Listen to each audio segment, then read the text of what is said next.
প্রথমেই এখানে আমি 4 পিস স্লাইস ব্রেড নিয়ে নিয়েছি। এগুলোকে ছোট ছোট টুকরো করে কেটে নেব।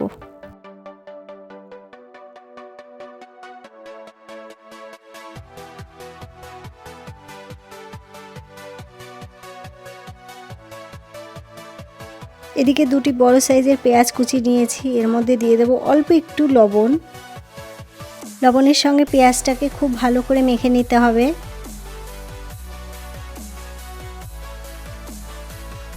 এবার দেব 1 চামচ লঙ্কা কুচি, হাফ চামচ গ্রেট করে রাখা আদা,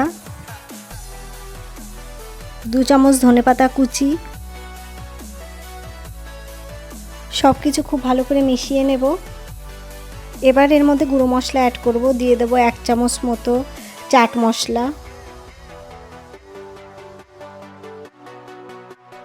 হাফ চামচেরও কম গোলমরিচ গুঁড়ো,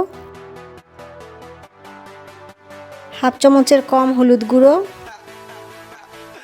হাফ চামচ জিরে গুঁড়ো, আর দেব অল্প পরিমাণে জিরে হাতে এরকম নিয়ে একটু ডলা দিয়ে এটা দিয়ে দেব।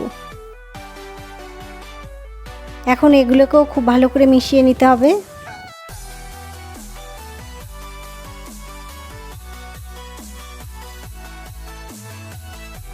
এবার এর মধ্যে যে ব্রেডগুলো টুকরো করে রেখেছিলাম ওগুলো দিয়ে দিচ্ছি।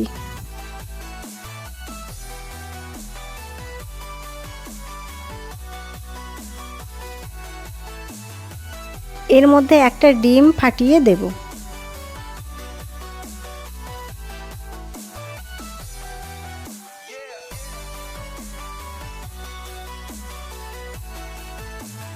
সবকিছু খুব ভালো করে হাত দিয়ে মাখিয়ে নেব। হাত দিয়ে মিশবে ভালো, ওই জন্য আমি হাত দিয়ে মাখিয়ে নিচ্ছি। একটু নরম আছে, এর জন্য এখানে আমি 1.5 চামচ মতো বেসন দিয়ে দেব।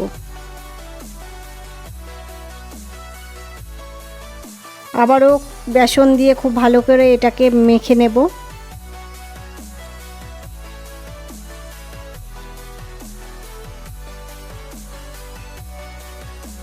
এটা মাখা হয়ে গেছে, এখন 10 মিনিটের জন্য এটাকে ঢাকা দিয়ে সাইডে রেখে দেব।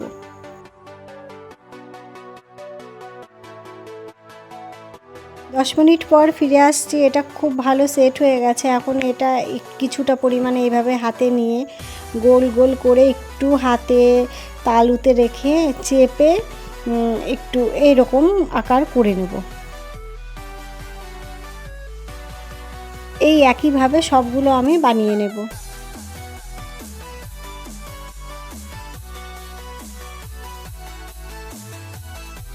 অন্যদিকে আমি একটা ফ্রাইং প্যানে তেল বসিয়েছি, সাদা তেল। এটা গরম হয়ে গেছে। এখন একটা একটা করে আমি এইভাবে নেব আর এই তেলে ছেড়ে দেব।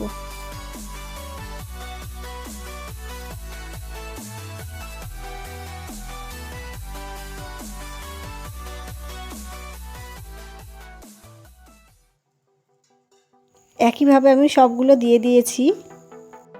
একটা সাইড হয়ে গেছে, এখন আস্তে করে উল্টে দেব। এই সময় গ্যাসটাকে মিডিয়াম ফ্লেমে রাখতে হবে।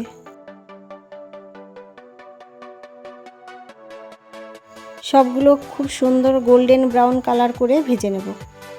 আপনি যদি আমার চ্যানেলের নতুন বন্ধু হন তাহলে অবশ্যই আমার চ্যানেলটিকে সাবস্ক্রাইব করে যাবেন আর এইভাবে আমার পাশে থাকবেন। হয়ে গেছে, এখন একটা ছান্তা দিয়ে আমি এগুলোকে তুলে নেব। এইভাবে তুলে নেব। দেখুন কি সুন্দর কালার হয়ে গেছে, গোল্ডেন কালার, আর এটা খেতেও অসাধারণ লাগে।